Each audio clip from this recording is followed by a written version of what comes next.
എമ്പുരാൻ എന്ന സിനിമ ഇറങ്ങുന്നതിന് മുന്നേയും ഇറങ്ങിയ ദിവസം ഉച്ചവരെയും നിരന്തരം പുകഴ്ത്തിക്കൊണ്ടുള്ള വാർത്തകളാണ് ജനം ടി വി നൽകിയിരുന്നത്. എന്നാൽ പിന്നീട് അതെല്ലാം നിന്നുപോയി. സംഘപരിവാർ അനുകൂലികൾ ആരൊക്കെ സിനിമ കണ്ടു, ഗുജറാത്തിലെ പഴയ സംഭവങ്ങളുടെ ആവിഷ്കരണം കണ്ട് അവർക്ക് മനോവിഷമമുണ്ടായി. കലാപം നടത്തിയാണ് നാട്ടിലെ ഭരണം പിടിച്ചതെന്ന കാര്യം ഒരിക്കൽ കൂടെ ആരൊക്കെ വിളിച്ചു പറയുന്നു. ഞങ്ങളുടെ പ്രധാന നേതാക്കന്മാരാണ് അതെല്ലാം ചെയ്തതെന്ന ചിന്ത സംഘികളുടെ ഉള്ളിൽ നിറയുന്നു. അതോടെ ബഹിഷ്കരണം ആരംഭിക്കുകയാണ്. എന്നാൽ നിങ്ങൾ ഭയപ്പെടുന്ന വലിയ നേതാവിനെ അല്ല പ്രതിക്കൂട്ടിലാക്കിയിരിക്കുന്നത്. എമ്പുരാൻ സിനിമയിലൂടെ മുരളി ഗോപിയും പൃഥ്വിരാജും വലിച്ചു പുറത്തിട്ടത് മറ്റൊരു തീവ്ര ഹിന്ദു നേതാവിനെയാണ്. അയാളാണ് ബാബു ബജ്രംഗി എന്ന കൊടും ഭീകരൻ. അവരെ ഞങ്ങൾ ഓടിച്ചൊരു കുഴിയിലാക്കി. ഭയന്ന് വിറച്ച് അവർ പരസ്പരം കെട്ടിപ്പിടിച്ച് നിൽക്കുകയായിരുന്നു. തലേ ദിവസം തന്നെ തയ്യാറാക്കി വെച്ചിരുന്ന പെട്രോളും ഡീസലും അവരുടെ മേത്ത് ഒഴിച്ചു. പിന്നെ ടയറുകൾ കത്തിച്ച് അവർക്ക് മേലിൽ. ഇത് 97 മുസ്ലിങ്ങളെ കൂട്ടക്കൊല ചെയ്ത ഹിന്ദുത്വ ഭീകരൻ ബാബു ബജ്രംഗി തന്റെ വീരകൃത്യങ്ങളെ കുറിച്ച് പറഞ്ഞ കാര്യങ്ങളാണ്. ഏറെ വർഷങ്ങൾ വിശ്വഹിന്ദുപക്ഷത്തിന്റെയും ഗുജറാത്തിലെ ബജ്രംഗ് ദളിന്റെയും ശിവസേനയുടെയും നേതാവായിരുന്നു ബാബുഭായ് പട്ടേൽ എന്ന ബാബു ബജ്രംഗി. 2007 തെഹൽക്ക എന്ന മാധ്യമം നടത്തിയ ഒളിക്യാമറ ഓപ്പറേഷനിലൂടെ ബാബു ബജ്രംഗിയുടെ ഭീകര മുഖം ലോകം മൊത്തം കണ്ടതാണ്. ആ കാഴ്ച തന്നെയാണ് ഇന്നലെ എമ്പുരാനിലൂടെ ലക്ഷക്കണക്കിന് ആളുകൾ വീണ്ടും കണ്ടത്. മുസ്ലിങ്ങളെ കൊല്ലാൻ ഉത്തരവിടണം.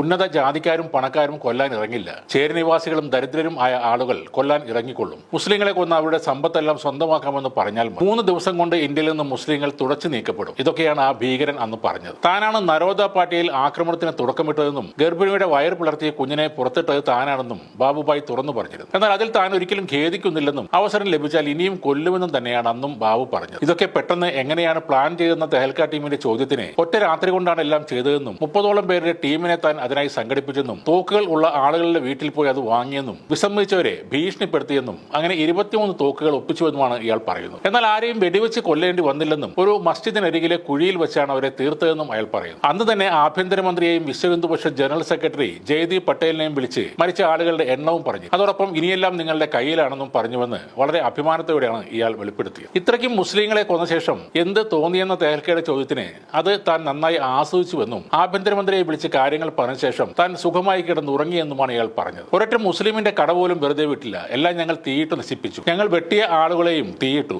കാരണം അവർ ഒരിക്കലും ദഹിപ്പിക്കപ്പെടാൻ ആഗ്രഹിക്കുന്നില്ല. അവർ അതിനെ ഭയപ്പെടുന്നു. അതുകൊണ്ട് തന്നെയാണ് അവരെ തീയിട്ടത്. എന്നെ തൂക്കിലേറ്റിയാലും എനിക്ക് പ്രശ്നമില്ല. എന്നാൽ തൂക്കിലേറ്റുന്നതിന് മുൻപ് 2 ദിവസം എനിക്ക് തരണം. ഞാൻ ജുഹാപുരിയിലേക്ക് പോയി ഒരു ആഘോഷം നടത്തും. അവിടെ 7-8 ലക്ഷം മുസ്ലിങ്ങൾ താമസിക്കുന്നുണ്ട്. ഞാൻ അവരെ അവസാനിപ്പിക്കും. കുറഞ്ഞത് 50,000 പേരെങ്കിലും മരിക്കണം. ഇതാണ് ബാബു ബജ്രംഗി എന്ന കൊടും ഭീകരന്റെ വെളിപ്പെടുത്തൽ. ഇയാളെയാണ് എമ്പുരാനിലൂടെ ഇപ്പോൾ ജനങ്ങളുടെ മുന്നിലേക്ക് വീണ്ടും എത്തിക്കുന്നത്. അത് കണ്ട് സഹിക്കാൻ പറ്റാതെയാണ് സംഘപരിവാർ കരയുന്നത്. ഇന്ത്യ കണ്ട ഏറ്റവും വലിയ മുസ്ലിം വംശഹത്യ ഗുജറാത്തിൽ നടക്കുമ്പോൾ ഇന്നത്തെ ഇന്ത്യൻ പ്രധാനമന്ത്രി അവിടെ മുഖ്യമന്ത്രിയാണ്. രാജ്യത്തിന്റെ പരമാധികാര കസേരയിലേക്ക് ഇവരെ എത്തിച്ചത് ഇതേ കലാപമാണെന്ന് ഒരിക്കൽ കൂടി ഓർമ്മപ്പെടുത്തുകയാണ് എമ്പുരാൻ എന്ന സിനിമ. ഗോദ്രയിലെ പെട്രോൾ പമ്പ് ജീവനക്കാരായിരുന്ന രാജ്നാഥ് സിംഗ്, പ്രതാപ് സിംഗ് പട്ടേൽ തുടങ്ങിയ 2 ജീവനക്കാർ 2 മുസ്ലിങ്ങൾക്ക് 140 ലിറ്റർ പെട്രോൾ നൽകി എന്നതായിരുന്നു പോലീസ് അന്ന് കണ്ടെത്തിയ ഏറ്റവും വലിയ തെളിവ്. പക്ഷേ തെഹൽക്ക നടത്തിയ ഒരു ഒളിക്യാമറ ഓപ്പറേഷനിൽ നോയൽ പർമർ എന്ന പോലീസ് ഉദ്യോഗസ്ഥൻ തങ്ങളെ സാക്ഷിമൊഴി നൽകാൻ പീഡിപ്പിക്കുകയും ശേഷം 50,000 രൂപ പ്രതിഫലം നൽകുകയും ചെയ്ത കാര്യം ഇവർ തുറന്നു പറയുന്നുമുണ്ട്. എമ്പുരാൻ കാണരുത് എന്ന് തീവ്ര സംഖ്യകളെല്ലാം കരഞ്ഞു വിളിക്കുമ്പോഴും സംസ്ഥാന അധ്യക്ഷൻ